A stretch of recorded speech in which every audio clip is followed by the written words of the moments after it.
Teku Umar adalah pahlawan kemerdekaan Indonesia berasal dari Moulaboh, Kabupaten Aceh Barat. Kabupaten Aceh Barat adalah daerah yang sangat luas sebelum pemekaran. Aceh Barat mempunyai luas wilayah 10,097,04 km atau 1.010.466 ha dan merupakan bagian wilayah pantai barat dan selatan Pulau Sumatera yang membentang dari barat ke timur mulai dari kaki Gunung Geurute, perbatasan dengan Aceh Besar, sampai ke sisi Krueng Seumayam, perbatasan Aceh Selatan, dengan panjang garis pantai sejauh 250 km. Teku Umar berjuang mempertahankan Aceh dari Belanda dengan menggunakan taktik berpura-pura bekerja sama dengan Belanda, sehingga ia diberikan kepercayaan penuh untuk memimpin pasukan dengan fasilitas senjata. Ketika senjata telah berhasil dikumpulkan, langsung balik arah dan menyerang Belanda. Teku Umar dilahirkan di Moulaboh, Kabupaten Aceh Barat pada 1854 di Gampong Masjid, sekarang Gampong Belakang, Kecamatan Johan Pahlawan, Moulaboh, Aceh Barat. Ayahnya bernama Teku Ahmad Mahmud dan ibunya Cut Mohani. Dari pasangan ini dikarunia 3 orang anak yang menjadi saudara kandungnya, yaitu 1. Teku Musa, 2. Cut Intan, dan 3. Teku Mansur. Teku Ahmad Mahmud dan Teku Nanta Setia adalah anak dari Teku Nan Ranjeh, dan nenek moyang Teku Umar adalah Datuk Mahudum Sati berasal dari Minangkabau. Beliau adalah keturunan dari Laksamana Muda Nanta yang merupakan perwakilan Kesultanan Aceh pada zaman pemerintahan Sultan Iskandar Muda di Pariaman. Salah seorang keturunan Datuk Mahudum Sati pernah berjasa terhadap Sultan Aceh, yang pada waktu itu terancam oleh seorang panglima Sagi yang ingin merebut kekuasaannya. Berkat jasanya tersebut diangkat menjadi Ule Balang Enam Mukim dengan gelar Teku Nan Ranjeh. Teku Nan Ranjeh mempunyai 2 orang putra, yaitu Teku Nanta Setia dan Teku Ahmad Mahmud. Sepeninggal Teku Nan Ranjeh, Teku Nanta Setia atau pamannya Teku Umar menggantikan kedudukan ayahnya sebagai Ule Balang Enam Mukim. Lah mempunyai anak perempuan bernama Kat Nyak Dien. Pada 1873 meletus Perang Aceh, Teku Umar baru berumur 19 tahun dan beliau ikut serta berjuang bersama pejuang-pejuang Aceh lainnya. Mulanya ia berjuang di kampungnya sendiri, kemudian dilanjutkan ke Aceh Barat. Pada umur yang masih muda ini, Teku Umar sudah diangkat sebagai Keucik Gampong, kepala desa, di daerah Daya Moulaboh. Setahun kemudian pada umurnya 20 tahun Teku Umar melepas masa lajangnya dan menikah dengan Nyak Sofia, yang merupakan istri pertamanya anak Ule Balang Blumang. Kemudian Teku Umar menikah lagi dengan Nyak Maligai putri Panglima Sagi XXT Mugin. Pernikahan ini dikaruniai anak perempuan bernama Kat Gambang yang lahir di tempat pengungsian. Pada tahun 1880, Teku Umar menikah lagi yang ketiga kalinya dengan Cut Nyak Dien, anak dari Teku Nanta Setia yang merupakan saudara ayahnya.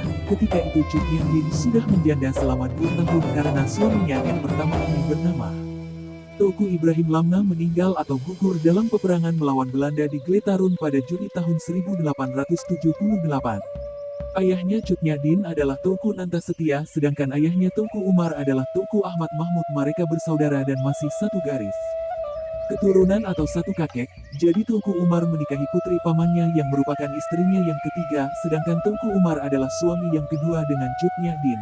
Beberapa sumber menyebutkan bahwa Teku Umar sudah memanggul senjata dan bertempur melawan Belanda sejak usia 19 tahun, ketika dimulainya agresi Belanda pertama pada 1873.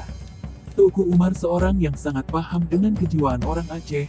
Beliau mampu menarik pengikutnya dengan sifat dermawan dan riang gembira, dan mampu memperoleh kerjasama mereka dengan mengobarkan perang Sabil.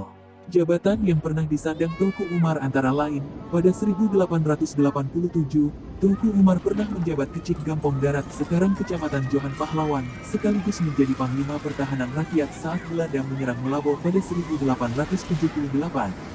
Bersama dengan Teku Cik Abdurrahman, putra mahkota Teku Cik Ali, Ule Balang Meulaboh. Pada 1889, ia diangkat oleh Sultan Aceh sebagai Laksamana Amirul Bahar atau Panglima Laut untuk Aceh bagian barat. Ia aktif membantu keuangan Sultan. Teku Umar mulai menemukan cara untuk mengalahkan Belanda dari dalam. Ia lantas berpura-pura menjadi antek Belanda. Aksi ini sampai membuat Cut Nyak Dien marah besar karena bingung dan malu. Atas jasanya menundukkan beberapa pos pertahanan di Aceh, Teku Umar mendapat kepercayaan Belanda. Ia lalu diberi gelar Johan Pahlawan dan diberi kebebasan untuk membentuk pasukan sendiri berjumlah 250 orang tentara dengan senjata lengkap dari Belanda. Pihak Belanda tidak tahu kalau itu hanya akal-akalan Teuku Umar semata yang telah berkolaborasi dengan para pejuang Aceh sebelumnya. Tak lama kemudian, Teuku Umar malah diberi lagi tambahan 120 prajurit dan 17 panglima termasuk Pangleot sebagai tangan kanannya. Tanggal 30 Maret tahun 1896, Teuku Umar keluar dari dinas militer Belanda. Disinilah ia kemudian melancarkan serangan berdasarkan siasat dan strategi perang miliknya. Bersama pasukan yang sudah dilengkapi 800 pucuk senjata, 25.000 peluru, 500 kg amunisi dan uang $18.000, Teuku Umar yang dibantu Tugu Panglima Polem Muhammad Daud dan 400 orang pengikutnya membantai Belanda. Gubernur De Kerho sebagai pengganti Gubernur Banteng yang telah memberi kepercayaan kepada Teuku Umar selama ini merasa sakit hati karena telah dikhianati Teuku Umar. Ia lantas memerintahkan Van Heuts bersama pasukan besarnya untuk menangkap Teuku Umar.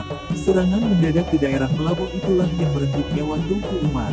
Ia ditembak dan gugur di medan perang, tepatnya di Kampung Bugo, pada tanggal 10 Februari tahun 1899.